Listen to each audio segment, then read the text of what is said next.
Bem-vindos à aprendizagem do Ler e Escrever EMAI, alunos do 5º ano da Rede Municipal do Ensino de Porto Feliz. Hoje nós estamos na nossa 8ª videoaula. Estaremos na página 187 a 193. Nossa sequência didática é o estudo de pontuação.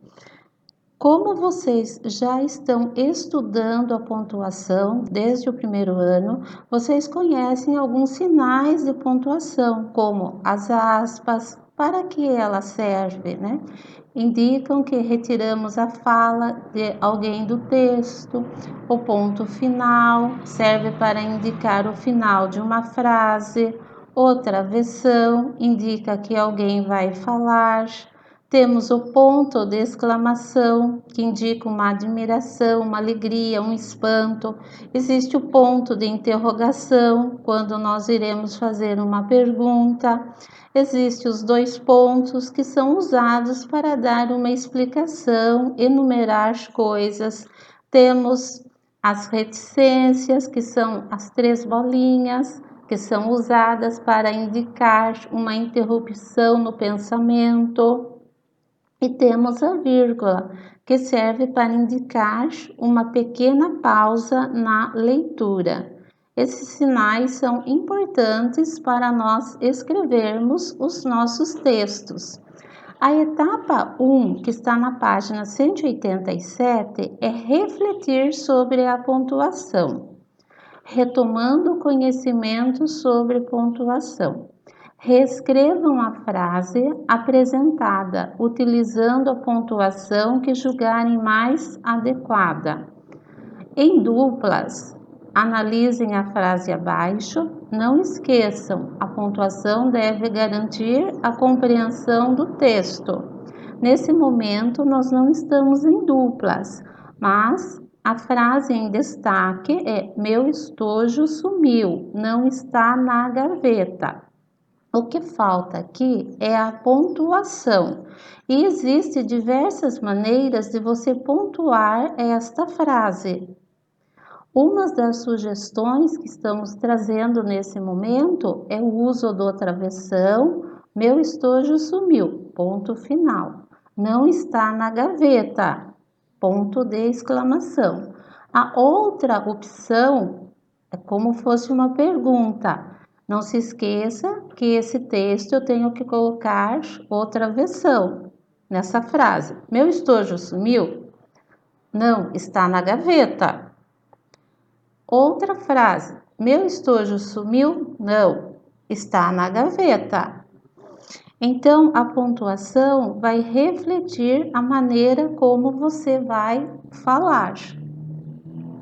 Socializem a sua forma de pontuar e, em seguida, procurem entre as demais duplas da sala formas diferentes do uso da pontuação e anotem nas linhas abaixo. Nós temos outras sugestões de resposta para esta pontuação. Meu estojo sumiu. Não, está na gaveta. Meu estojo sumiu? Não, está na gaveta. Uma outra maneira de pontuar. Então, veja bem, a nossa colocação em termos de escrita para as atividades de compreensão. Registrem as conclusões sobre as diferentes formas de pontuar com a ajuda da sua professora ou do seu professor. Algumas sugestões aqui. A pontuação serve para afirmação e constatação indignada de quem fala. Também o diálogo com questão em dúvida e resposta em réplica. Negação do sumiço do objeto e afirmação do local onde o objeto se encontra. Dúvidas do narrador e um princípio de desespero pela situação e dúvida à questão e certeza na resposta. Junto depois com os seus professores, eles também irão tirar suas dúvidas em relação à pontuação. Nós temos aqui na letra D, transcreva nas linhas abaixo o texto, utilizando a pontuação mais adequada para a compreensão da frase. Então, você vai escolher, junto com o seu professor, nos grupos do WhatsApp, ele vai estar direcionando vocês. Atividade 1C, produzindo textos e refletindo sobre a pontuação. Em dupla, escolham as conversas realizadas utilizando os equipamentos eletrônicos. Transcrevam no espaço abaixo e depois verifiquem a pontuação empregada, fazendo as correções e ajustes necessários. Escreva nas linhas abaixo a conversa que você e seu colega escolheram. Então, eu coloquei aqui uma observação, uma mensagem enviada para seu colega a respeito da matéria ou para sua professora, ou até mesmo um áudio. Como nós falamos é uma coisa, e como nós vamos escrever, como nós vamos pontuar esse texto. Então, no caderno de língua portuguesa, vocês vão escrever o seu texto, vão pontuar e depois irão mostrar para seus professores. Por isso que está escrito aqui, em seguida, registrar no caderno, utilizando as pontuações necessárias. Agora é importante a gente saber o que vem a ser a fábula.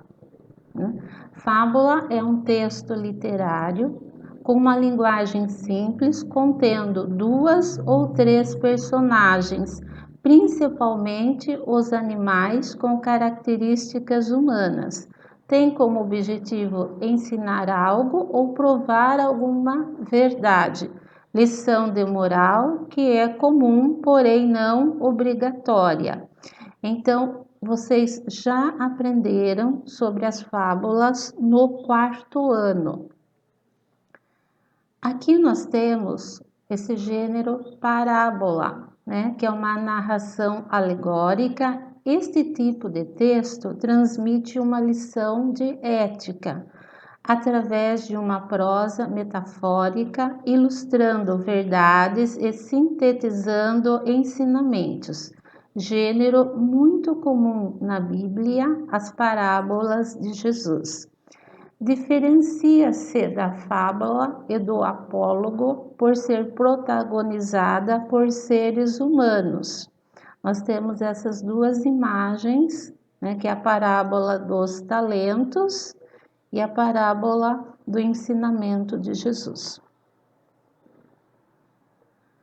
Nós temos aqui o apólogo, que é um gênero alegórico que ilustra um ensinamento de vida através de situações semelhantes às reais, envolvendo pessoas, objetos ou animais, seres animados ou inanimados.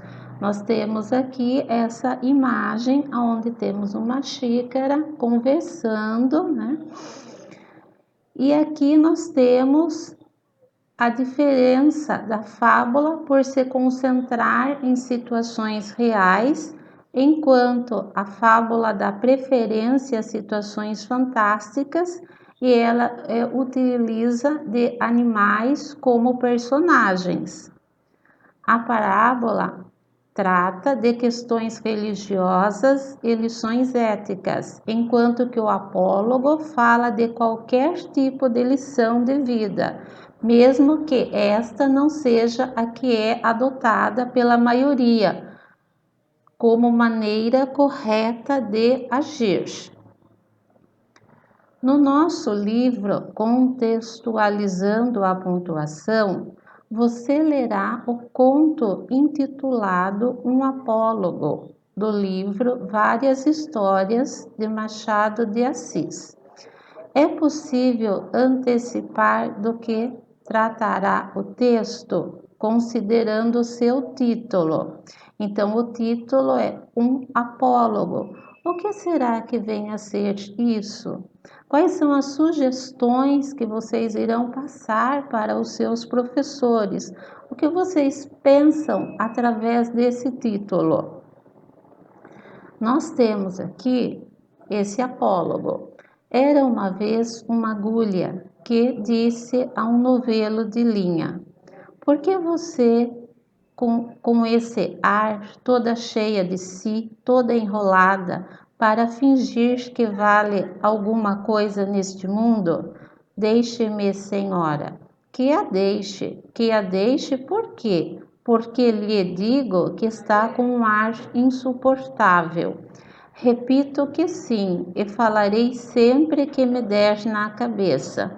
Que cabeça, senhora? A senhora não é alfinete, é agulha. Agulha não tem cabeça. Que lhe importa o meu ar? Cada qual tem o ar que Deus lhe deu. Importe-se com a sua vida e deixe-a dos outros. Mas você é orgulhosa, de certo que sou. Mas por quê? É boa, porque coso. Então, os vestidos e enfeites de nossa ama, quem é que os cose senão eu? Você está agora é melhor. Você é o que os cose, você ignora que quem os cose sou eu e muito eu. Você fura o pano, nada mais. Eu é que coso, prendo um pedaço ao outro, dou feição aos babados. Sim, mas que vale isso? Eu é que furo o pano, vou adiante, puxando por você que vem atrás, obedecendo ao que eu faço e mando. Também os batedores vão adiante do imperador.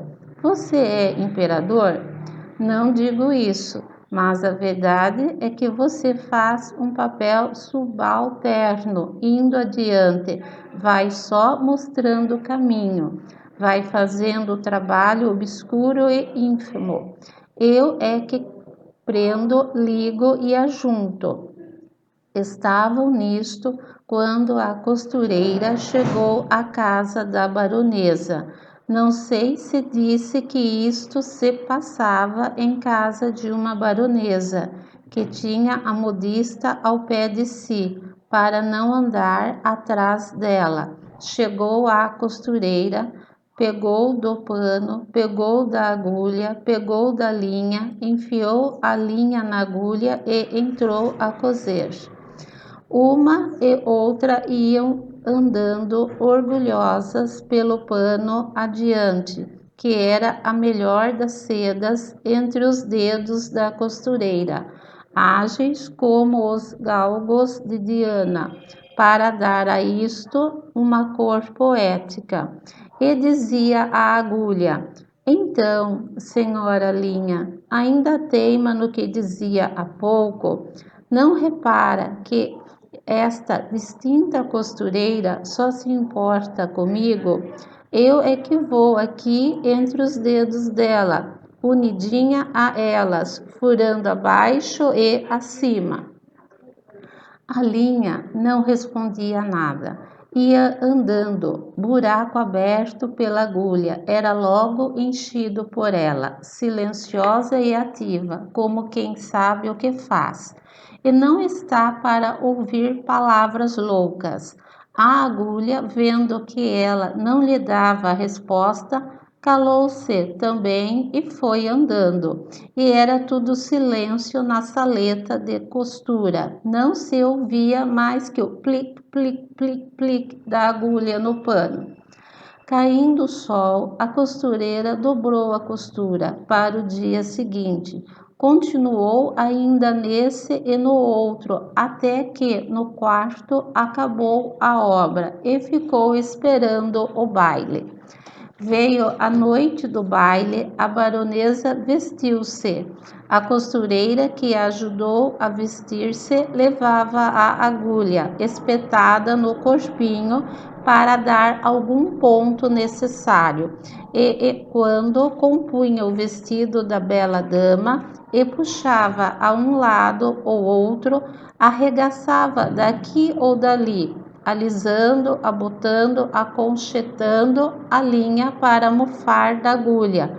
Perguntou-lhe: ora, agora, diga-me, quem é que vai ao baile no corpo da baronesa, fazendo parte do vestido e da elegância? Quem é que vai dançar com ministros e diplomatas, enquanto você volta para a caixinha da costureira, antes de ir para o balaio das mucamas? Vamos, diga lá. Parece que a agulha não disse nada, mas um alfinete de cabeça grande e não menor experiência murmurou à pobre agulha: anda, aprende, tola, cansas-te em abrir caminho para ela, e ela é que vai gozar da vida, enquanto aí ficas na caixinha de costura. Fazes como eu, que não abro caminho para ninguém. Onde me espetam, fico. Contei esta história a um professor de melancolia, que me disse, abanando a cabeça: também eu tenho servido de agulha a muita linha ordinária.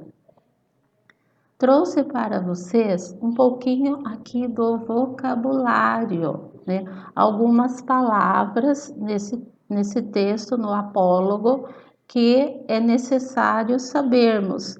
E se vocês tiverem mais palavras que não conheçam, vocês podem consultar o dicionário, se vocês tiverem, ou o dicionário online, é para ajudar na interpretação. Temos aqui a biografia, um pouquinho sobre Joaquim Maria Machado de Assis, o famoso Machado de Assis, ele que escreveu um apólogo.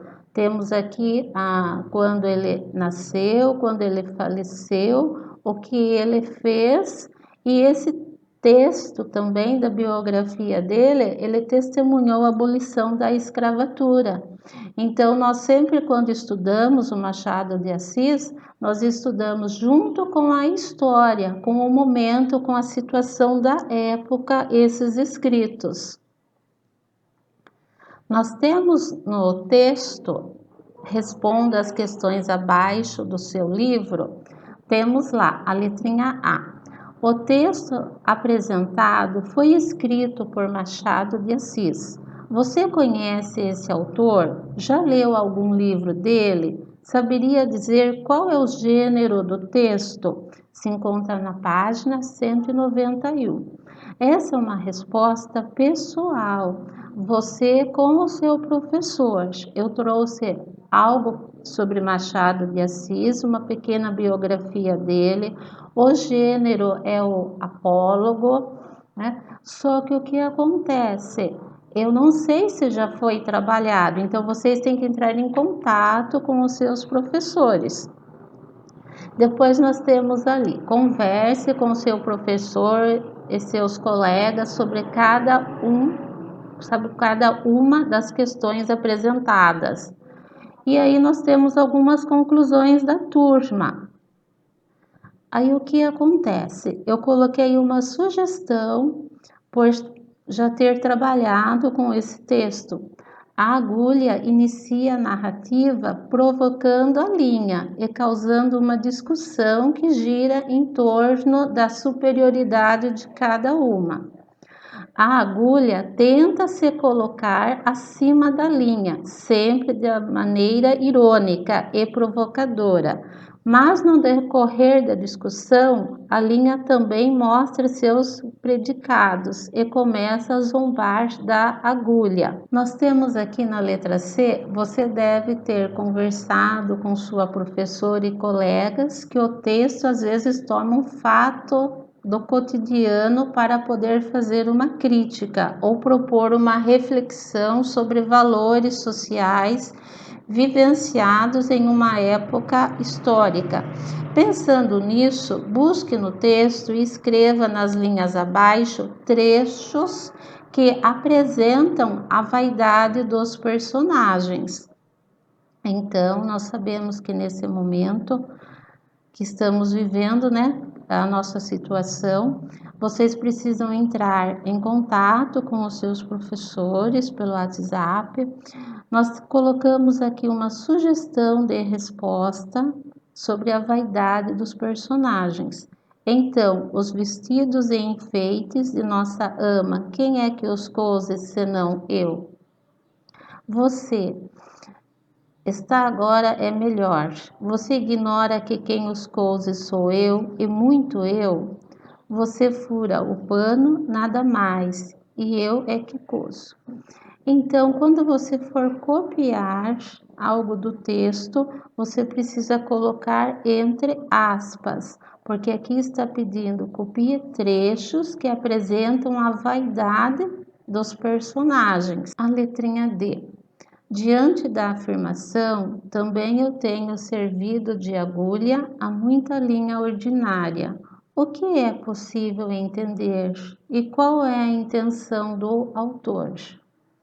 Vocês têm a pergunta, que Machado de Assis deixou assim uma reflexão, né? Depois nós temos a letra E, onde diz que aspecto da vida das pessoas o autor critica com esse texto, né? E a F, retome as antecipações realizadas a partir do título e discuta com seus colegas. Geralmente, quando a gente trabalha com Machado de Assis, eu gosto de trabalhar com a parte da história e com a língua portuguesa. Para os alunos, vocês, né, nesse momento, nós estamos falando dessa afirmação da letra D, que eu coloquei como uma sugestão de resposta. O professor reconhece a si mesmo no texto como sendo uma agulha, que serve para outros serem reconhecidos, sem ter seu reconhecimento. A intenção do autor é valorizar o papel do professor para a sociedade, pois este irá formar cidadãos para diversos tipos de trabalho. Nós temos aqui o aspecto da vida. Nós temos nesse apólogo a questão da vaidade, a questão do orgulho, a questão do oportunismo, a questão do egoísmo, do individualismo. Então, eu quero que vocês façam uma releitura junto com os seus professores, mesmo à distância, né? Agradeço a colaboração, a participação de vocês nesse vídeo. Obrigada.